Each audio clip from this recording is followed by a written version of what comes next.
Well, as many of you know, and some of you who may not know, Disney unveiled their new Lightning Lane offering called Lightning Lane Premier Pass, which is a new system that allows people to pay a very premium price to basically be able to get into Lightning Lanes without having to use their phone, to having a reservation, and can just walk up into any Lightning Lane at any time and get in that line and ride it one time per day. And this has been met with a lot of opinions. I don't think many of them being positive from what I have heard. I mean, we had a video on this, which you can check out on this channel, talking about the breakdown of it and my opinions on it here.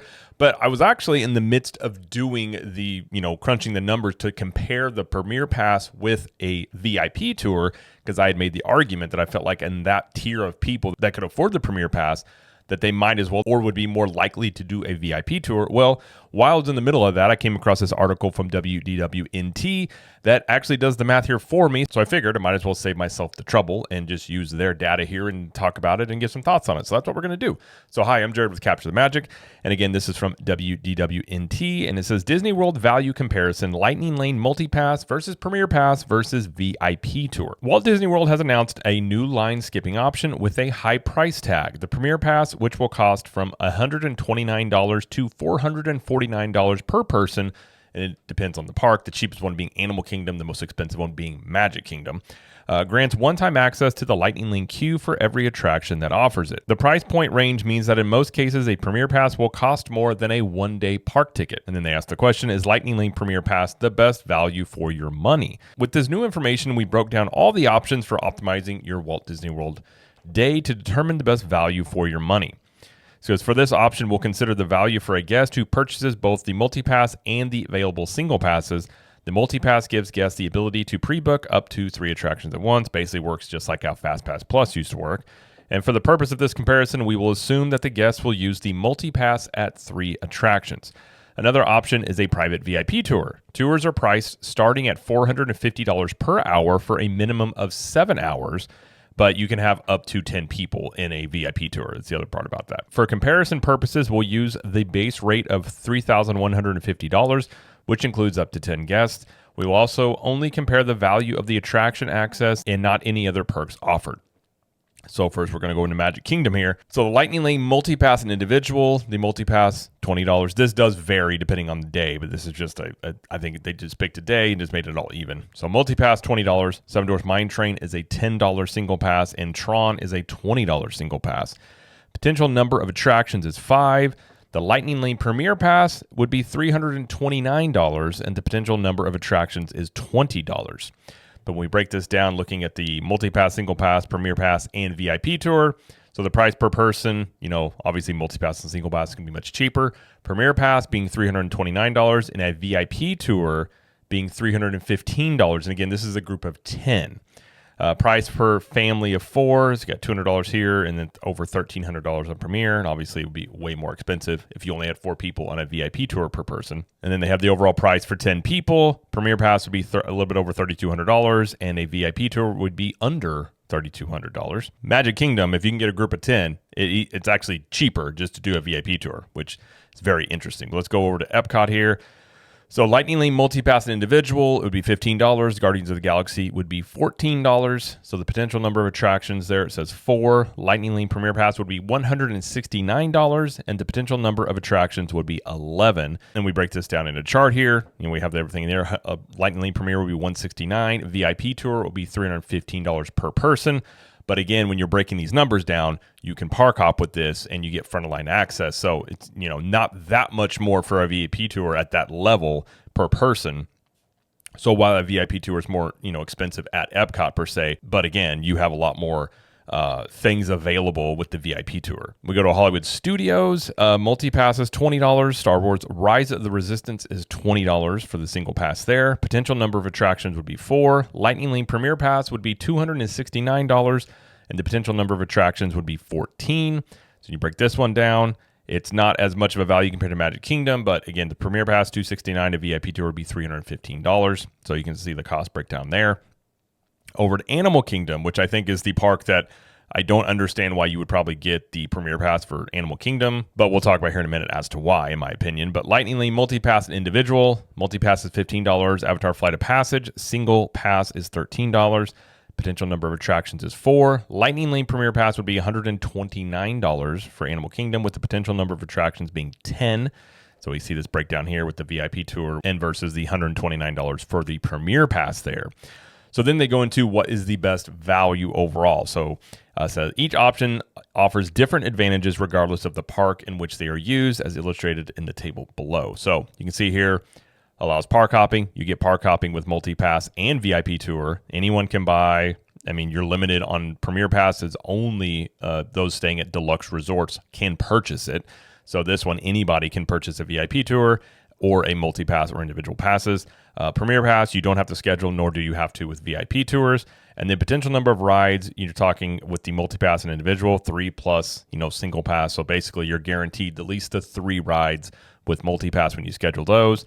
Premier Pass, you could just walk into any Lightning Lane line, so that one potentially is all of them, and then VIP Tour would be unlimited. And I'm going to see what they say here about the final findings here. Says, when looking at the total cost, the Lightning Lane multi-pass and single pass for each park are going to be the lowest, of course. If you want to ensure access to the select specific rides but don't care about experiencing every attraction, this is still your best value. Choosing this option means that you have access to a minimum of 4 Lightning Lane attractions per day, though you can book more on the multi-pass when you use your original there. So it has the potential to be of a greater value. By average price per ride, there's a stark difference between Magic Kingdom and the other 3 theme parks. Magic Kingdom is the highest priced park for all options and has significantly more attractions. Therefore, if you're a large group, the VIP tour is your best value at Magic Kingdom. This does not apply to the other parks, for which Lightning Lane options are significantly cheaper. By a number of attractions, it comes down to how much value you attribute to experiencing most or all of the available attractions. If your goal is to do everything at the park in one day, Lightning Lane Premier Pass is your best bet. If you have just a few must-do items on your list, multi-pass and single pass are a better choice. But if you want the freedom to do as many attractions as you want, a VIP tour offers more flexibility. So, when we just look at the overall cost, especially we look at Magic Kingdom, and I had made the argument when this first was announced, obviously you're talking about a select amount of people that go on a Disney vacation that could afford this. So talking about, it can be as high as $450 at Magic Kingdom. Plus those people are staying at deluxe resorts. So you're again, Disney's trying to tap into this very high end market of people that do come to the parks.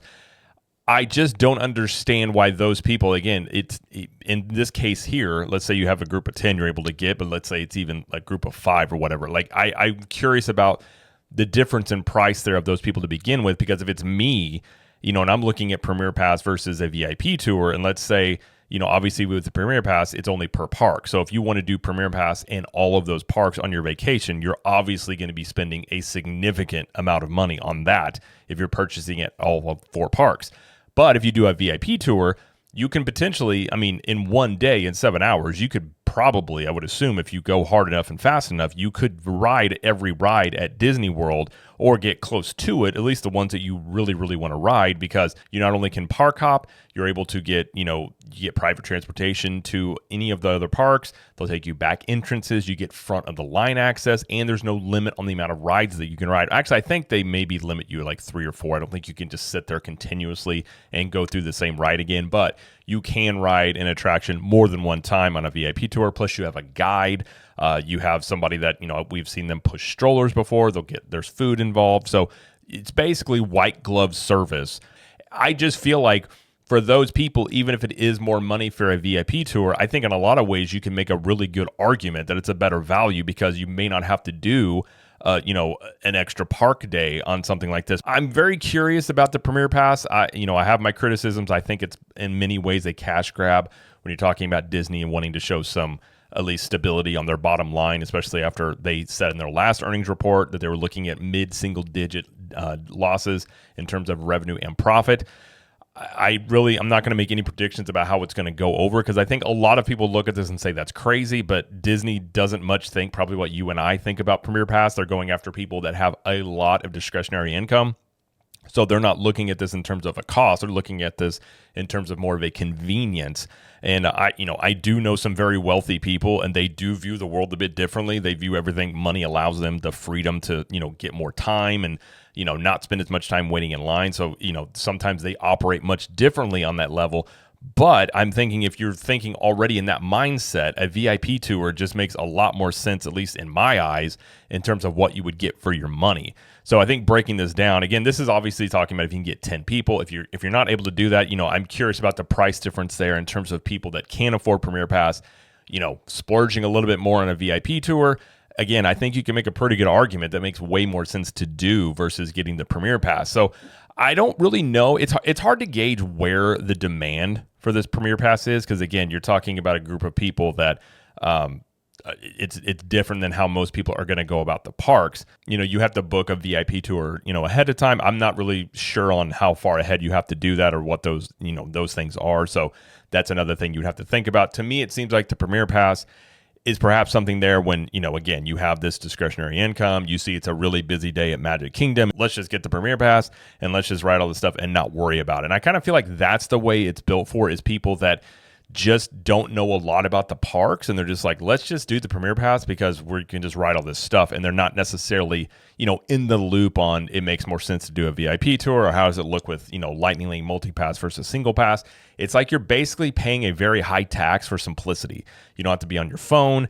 You can just walk into these lines. It requires less, I guess, knowledge of the parks, because if you're doing multi-pass and single pass on some level, you do have to, and as I used to say, pound the app and try and find new lightning lanes to get. And it requires a lot more effort and knowledge of the system, where Premier Pass does not. So I feel like that's probably where this system is sort of designed for, is people that just want the simplicity and they just don't know, they don't know or know they care to really put forth the effort to really go through and do the multi-pass stuff and everything like that. So they're just going to buy simplicity, basically. You can make arguments that a VIP tour in many cases can actually be cheaper, but I've also just made the argument of, in that group of people that's already spending that money, it wouldn't be that big of a jump to think they would just do a VIP tour and just be able to do all the things you can do with that versus just doing the Premier Pass, because again, you can't park hop with it, which I was surprised when they announced it that you can't park hop with it. I figured that would be something you'd be able to do. And technically the Premier Pass is in a testing phase, so that's one of those things where this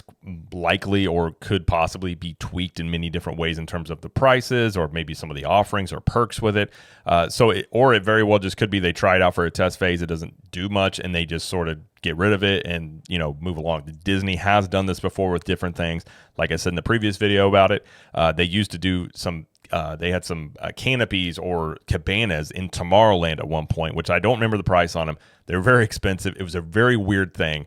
It was just definitely this test little thing they did, and then they didn't. I think it only lasted a couple weeks, and they just got rid of them, and they never mentioned it again. So this could be something that they do here, depending on how this goes. But I have also made the argument that no matter what money Disney makes from this, and let's say it is successful and it makes a lot of money for them and it increases the bottom line, because that we found out through the data hack that since they've introduced Genie Plus, they've made almost $1 billion since then. Probably at this point, that was back in June, so they very likely are even closer to $1 billion, because I think then it was around $800 million that they have made from Genie Plus, and this was before they even, that became Lightning Lane. So obviously they made more money from this. They're trying to tap into making even more money from this. But I do think whatever money they make from this, I do think this, again, continues the, I guess you could say, the perception or the PR standpoint of Disney just price hiking, being more expensive, being for the haves versus the have-nots, and going more into the image of the company. And I don't think this helps anything. And especially when you look at a trip and say in 2018, 2019 versus now. I mean, if you would have gone back in 2019 and told many people going to Disney, hey, eventually you're going to be paying for fast passes, you're going to be paying for individual rides, and then they're going to have this Premier Pass, you'd been like, you're out of your mind. That's crazy. Like, fast passes are free. Like, everybody gets them part of their vacation, all these things like that. So much stuff has changed in such a short amount of time. And in my opinion, it's been Disney being very short-sighted on essentially getting profits right now. In many cases, again, in my opinion, I think they're sacrificing long-term profits potentially, and especially people wanting to come back, because again, this also on top of everything else just makes it even more complicated. When you're looking at Lightning Lanes, you got 3 different options to choose from. And it's just a lot for people to try and figure out on top of an already complicated vacation experience that Disney is. So I don't think in terms of that end of things, it helps them out, but I definitely think it's them just trying yet again to tap into this very high end market to, make a little bit extra money on this. But, I have questions about how the longevity of it. I'm not going to make any predictions on if it's going to be successful because I really just don't know. From my perspective, I would never buy this. If I was going to splurge on this stuff, I would just do a VIP tour. And I feel like that's an experience that is unlike how most people get to go to parks on.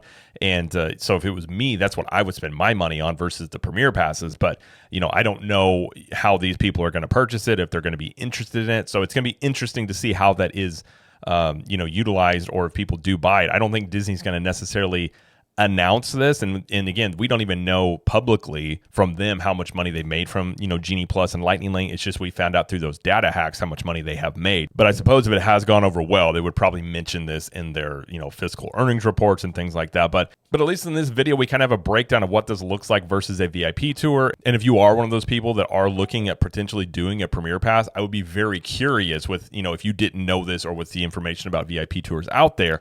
Would you be more likely just to do a VIP tour versus the Premier Pass, and like why, the reasoning behind that? I would be genuinely curious. So if you are one of those people, please leave a comment below and let me know, because I am genuinely curious about how people are feeling about that are, looking at getting the Premier Pass. But for everybody else, more than likely, if you're not going to buy this, hopefully they don't oversell it if a lot of people do buy it and it doesn't affect anybody else's experience in the parks. But we'll have to wait and see how this all shakes out. But I just wanted to do this video because I thought this is an interesting comparison. And I guess we'll just all have to wait and see how this system goes, if they continue to offer it after this test phase, and how it affects the parks in general, especially with the holidays coming up and the busier time of year for Disney. But either way, that's going to be it though for this video. If you like this video, please like it and subscribe to the channel, as we do lots of coverage here of Universal Studios, Epic Universe, Disney World, and pop culture. And let us know in the comments what you think about Lightning Lane Premier Pass. And again, if you are looking at potentially getting the Premier Pass, does looking at a VIP tour make more sense to you in that scenario? And until next time, we will see you in the parks.